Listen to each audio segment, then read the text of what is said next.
Rusk disagrees with you, and he was the Secretary of State at the time, but that's fine. The communist nations have exploited the turmoil of a time of transition in an effort to extend communist control into other areas of the world. Thoughts on Dean Rusk and America's involvement in Vietnam? I know next to nothing about that. Exactly.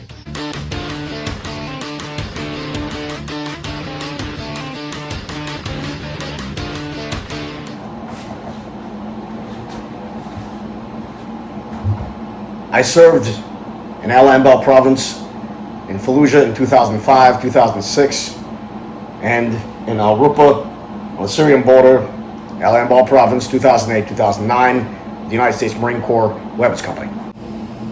I've heard other people now say things like, not every war is the Iraqization of foreign policy. Not everything is a quagmire. Not everything is Vietnam. And that's more true than you could possibly know. I may be the last soldier on a hill fighting a war that nobody cares about, losing friends that nobody mentions outside of a small circle. But everybody has been wrong on Iraq. Weapons of mass destruction is not the only reason we went into Iraq. Saddam Hussein had violated peace agreements and treaties after the Gulf War by firing on American planes as the American Air Force attempted to protect the Kurdish community, which he had ethnically cleansed, not to mention when he had used mustard gas in Halabja to put down rebel factions. The way Saddam Hussein kept his country together as a Sunni in a majority Shia state was to pit one group against another. And he did this via usurpation, via rumor, via innuendo, and via violence. And for those who claim that he was actually a secularist with no intention of jihadi glory of 70 virgins once he died, and didn't see himself in the future of history, doesn't understand who Saddam Hussein was. His statues were everywhere. He was on every bill. He was the head of every institution, from telecommunications to the military to education. The man thought a lot of himself. He was building a mosque the size of his fingerprint to be seen on the earth from the skies while his people starved. Not only did he destroy the country and steal from it when he left, taking gold out of banks. Sure, that's great for your currency and your country's stability by just removing the metal out of the banks as if it's yours as you flee like a rat to hide in a tunnel. But he destroyed Iraq from the inside. He ruined every institution of Iraq. Iraq was a real country with a judicial branch, a legislative branch, and an executive branch. It's not a Jeffersonian democracy by any means, but there were colleges. Women walked around openly in Baghdad and went to universities.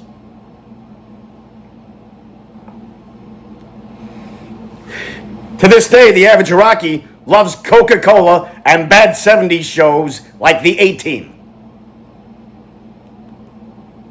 Most Iraqis just want to listen to music and dance and go to a club. They have no interest in a jihadi revolution. Hence the Great Awakening, which saw Sunnis out-sniping other Sunnis sent in by Al-Qaeda in Iraq.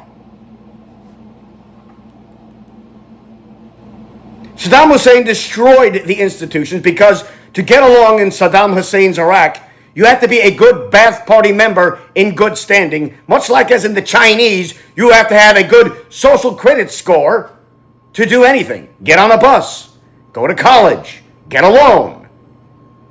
He did this to create loyalty. When you do that to institutions, when you do that to the plumbers union, when you do that to the teachers union, when you do that to the construction workers, you get incompetent plumbers, incompetent teachers, and incompetent construction workers. He ripped the country out from the inside, destroying what Iraq was. This became a bigger problem when he decided to do it to his military. There was one guy who was a Christian, who was not a Ba'ath Party member, or maybe was to keep his job, but he was not a yes man. and that was General Georges Sadat. Saddam Hussein, having surrounded himself with yes men, was being convinced that a war with the United States would go swimmingly. Yes, yes, he was told. We will be victorious. We will drag them into the Vietnam of their century. They have no balls. Yeah, it's a great idea. And when he turned to Georges Sadat, was head of the Air Force, who had not been fired, somehow, the one sane man in the room, he was asked for his opinion. And he walked into the council with the large desk that Saddam Hussein sat at, surrounded by his lackeys. He starts a PowerPoint, and all that exists in his PowerPoint is the decimating power of one USS aircraft carrier. He explains how many planes can leave from this carrier. He explains the guns on the boats, the ammo that these guns shoot, how far they can shoot. And he turns to the audience and he says, that is what one of them can do. And then he leaves the room. Immediately, Saddam Hussein's lackeys turn to him and they say, no, we can't go to war with the United States. It's a terrible idea. We won't win. Saddam was saddened as his professional Air Force, which had fought with Iran for 10 years, which had real men of experience, lose members as they apparently couldn't fly at nighttime as they intended to invade Kuwait, getting stuck in wires, which shouldn't be a problem for an aircraft.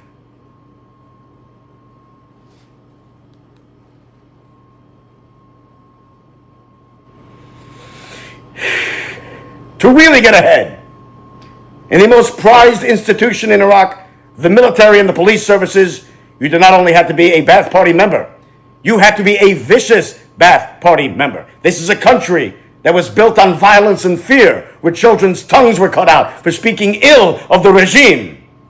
This was not a happy place, and if you were going to enforce the tyranny in this country, you had to have, apparently, no scruples. That's how you got along in Saddam Hussein's military and police structures. One of these police structures was his intel group, a hit team via their special services.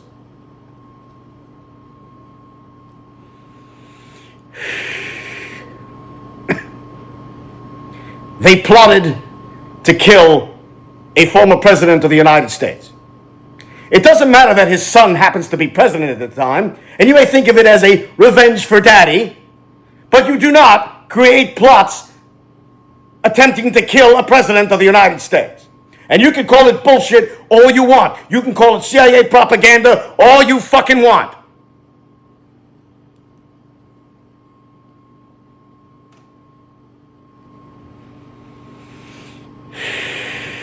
The de-Baathification of Iraq's military was absolutely necessary. You will hear critiques that one of the many ills and wrongs that we did in that war, as far as policy, was the de-Baathification. We were told we now had armed, trained professionals roaming the streets looking for jobs. If your lack of employment causes you to raise up arms against the United States, perhaps you should have never had that job in the first place. We don't keep armed Ba'ath members in power who've been keeping the Shia majority at bay with violence by allowing them to patrol these communities. You're asking for a riot and a civil war.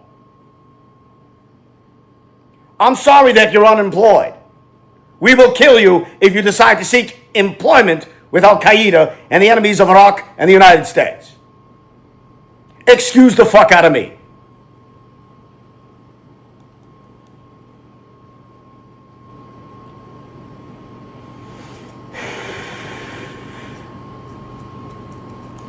It is important to note that when they call this the Vietnamization of the Middle East, they are absolutely correct, but not in the way that they know.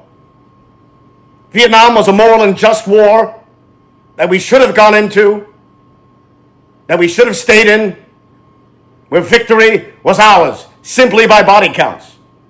The American people were lied about the Tet Offensive. They were told that it was a great Vietnamese victory, when in fact it was a great American victory.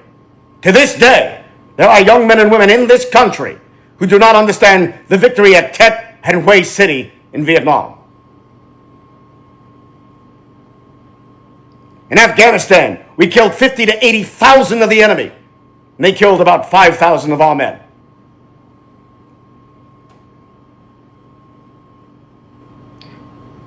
When Barack Obama pulled out of Iraq, that created ISIS, not us being there. We were not ready to leave. If you know about guerrilla warfare, and if you've ever read Eating Soup with a Knife, you'd know. You don't know, because you don't read.